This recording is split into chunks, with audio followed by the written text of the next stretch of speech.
know me in this channel, that guitar, you know, um, man, that was so inventive. Really was. Um, it was dirty. It was raw at times. That first solo was so interesting because it was just raw, dirty, and dirty in a really nice, good, clean way. It was great. Hey everyone, and welcome to another episode of Into the Music. My name is Greg, and I have a request that I'm going to do for Bob. Bob made this through our paid uh, request site called Kofi, and he is asking that I react to Dinosaur Jr. I know the band, I've heard of the band, but I've never listened to any of their songs, I think. At least don't know any of their songs offhand. So Dinosaur Jr. and the song is Start Choppin'. Start Choppin'. So um, yeah, I wonder if this is about chopping wood or chopping up people or chopping up some onions, and some other things and making a nice dinner. That'd be pretty cool. Um, Now I'm hungry. But before I eat, I'm going to listen to this song, Dinosaur Jr., Start Chopping.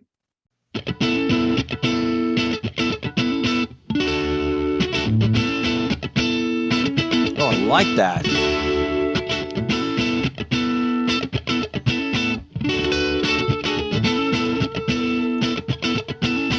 There's no going back to that.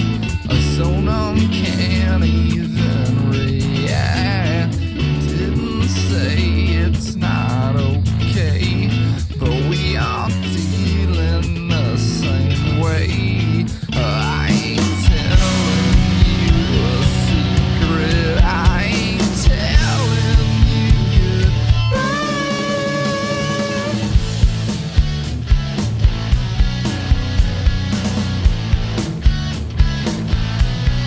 It's the last thing on my mind. Still, you won't let things unwind. Spin it tight around your head.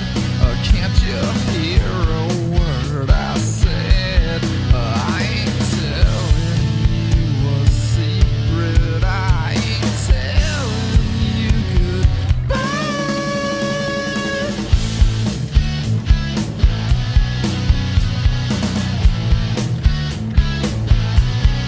When you call, it's just not fair. It's the last thing you should share. I can't deal, I'll let you know. Still, I wish you let it go. I ain't telling you a secret. I ain't telling you goodbye. I'm telling you for one last time, it's not just you. The problem's mine too. I waited as long as I could. If you need it, sure I would. That's fine.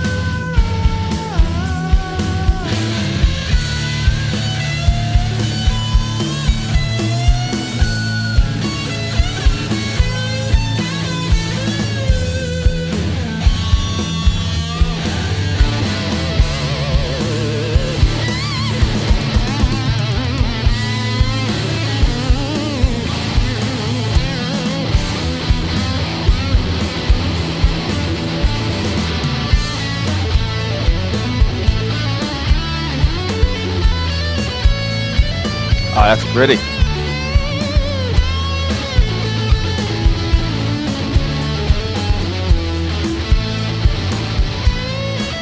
no going back. Nah, bringing that back. That guitar solo was cool. It went longer than what I thought it was going to do. I could, if you need it, sure I would. That's fine.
Yeah.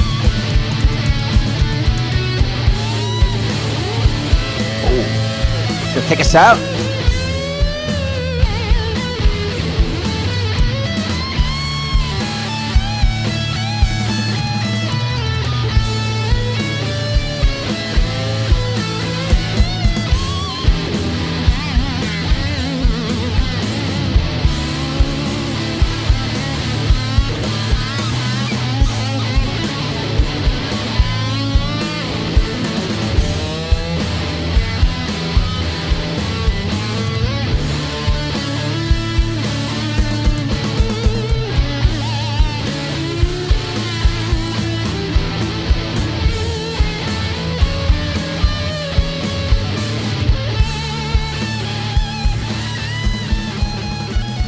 Oh, that drum. Oh,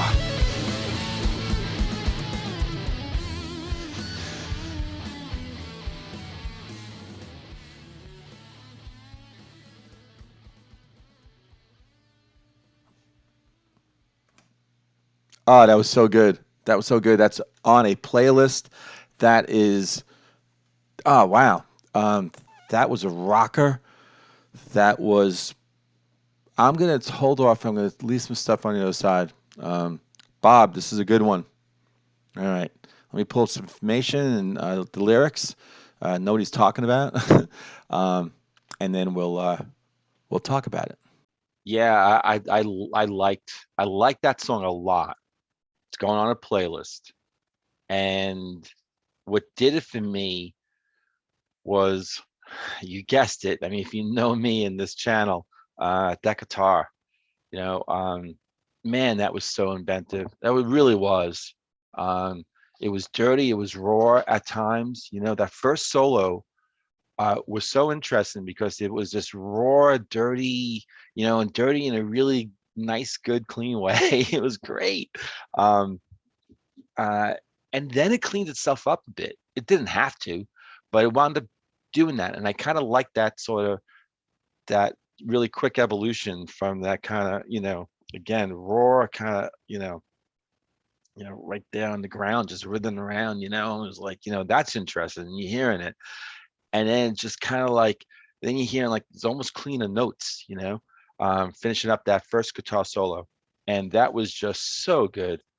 And then to kind of, round two was just as good. I don't think there were any really cleaner notes in that last one. I think it was just more of that kind of real sort of distortion sound. But it was still so interesting, and I could have listened to that forever. So that guy, I think it's one guy just playing guitar. If it was two kind of trading off each other, that'd be interesting. So I'd like to find that out in the information that I pulled up. I haven't looked at any of the information. I just pulled the sites up. Um, but yeah, what else was going for it? I like the voice. The voice is really interesting. I wonder if the voice, the the singer is intentionally trying to be a little kind of sort of sloppy a little bit with some of the, I don't know, like, with when he kind of said, I ain't telling you goodbye, he goes, you know, uh, into that really, those high notes didn't sound that great, but I think that it sort of meshed with the rest of the song. Just the rest of the song had that, again, that sort of distorted type of, rough sounding, sort of everything was kind of like a rough edge kind of thing. But you know, it all kind of fit, and the vocals really fit with the music. That's the best way I could really sort of describe the vocals. But the voice was really sort of, there was a signature kind of element to that, right? To that voice, it was different. Um, Although he reminded me, and I was thinking about it, getting onto the camera for this part of it. Uh, the singer for Counting Crows, I forgot his name, but that guy can really sing. But there's those parts of that guy's voice where it's sort of, this guy singing here. It reminded me of that voice a little bit. Um, so just threw that out there. But yeah, and I think that that's kind of all she wrote for this song, except to say, I like it playlist. I wrote that down. Um, So yeah, cool. So let me pull up the information. I don't know anything about this band. Again, I had heard of the band. I knew there was a band called Dinosaur Jr. I think that band's been dropped a few times on the channel. Check this out, check that out, or just listen to them. But just didn't get around to it. So Dinosaur Jr., according to Wiki, they're an American rock band formed in Amherst, Massachusetts in 1984. Oh wow, going back a long way. Originally, they were called Dinosaur until legal issues forced a change in name. Okay, I guess legal issues with what? I mean, just scientists out there, they can't call themselves dinosaurs. So the band was founded by Jay Mascis, I believe that's how you pronounce his last name, guitar vocals, primary songwriter, Lou Barlow, bass vocals, and Murph. Murph is drums. And if I hover over Murph's name, Emmett Jefferson Murphy III. And he's right now, I'm looking at him shirtless and bald headed in a photo there in a wiki. After three albums on independent labels, the band earned a reputation as one of the formative influences on American alternative rock. That's cool. Creative tension led to Mascus firing Barlow, who later formed Sebadoh and Folk Implosion.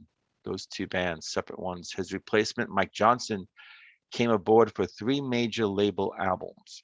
And then Murph, the drummer, eventually quit, with Mascus taking over drum duties on the band's albums before the group disbanded in 1997. Oh wow. Okay. So this guy Mascus couldn't really do it all almost, right?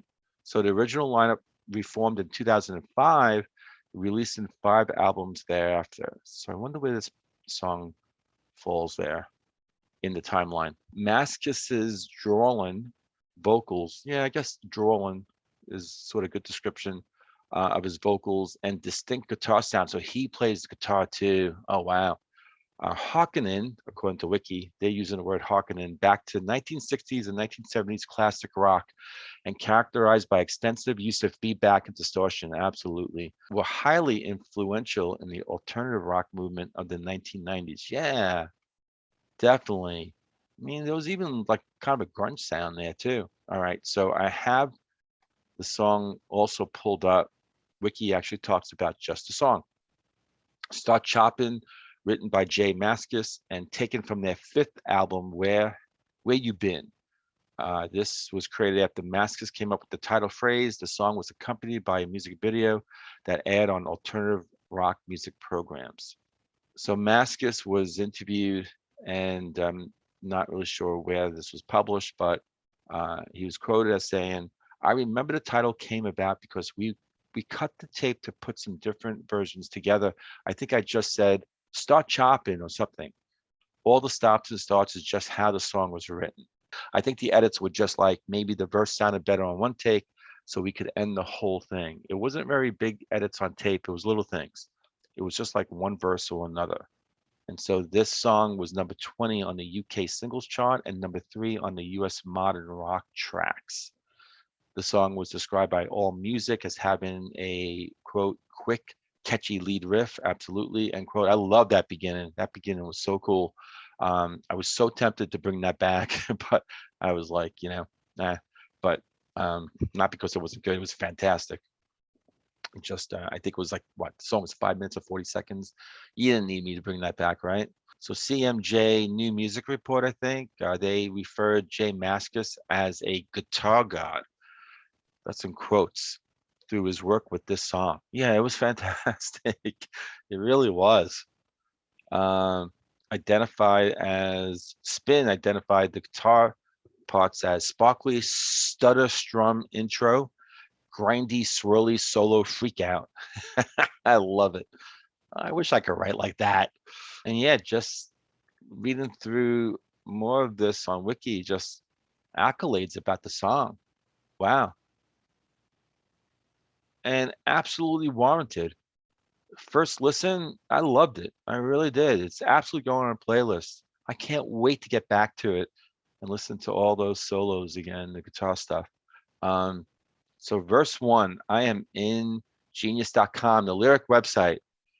There's no going back to that. I'm so numb, cannot even react. Did not say it's not okay, but we are feeling the same way. I ain't telling you a secret. I ain't telling you goodbye is the last thing on my mind. Still, you would not let things unwind, spinning tight around your head. So whoever he's talking with, um, he's feeling a little trying to figure out, this relationship that he's in.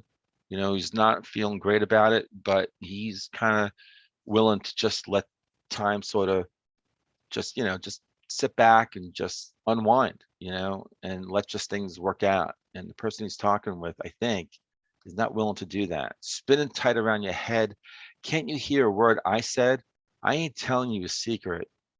So basically, what I'm telling you right to your face. I'm telling you as it is, and you're just not listening. I ain't telling you goodbye. When you call, it is just not fair. It is the last thing you should share if I can't deal. I'll let you know still. I wish you'd let it go. I ain't telling you a secret. I ain't telling you goodbye. I'm telling you for one last time an ultimatum. It is not just you. The problem is mine to hide. It's mine to hide. Wow. So maybe he doesn't want to deal with it too. I waited as long as I could. If you need it, sure I would. That is fine.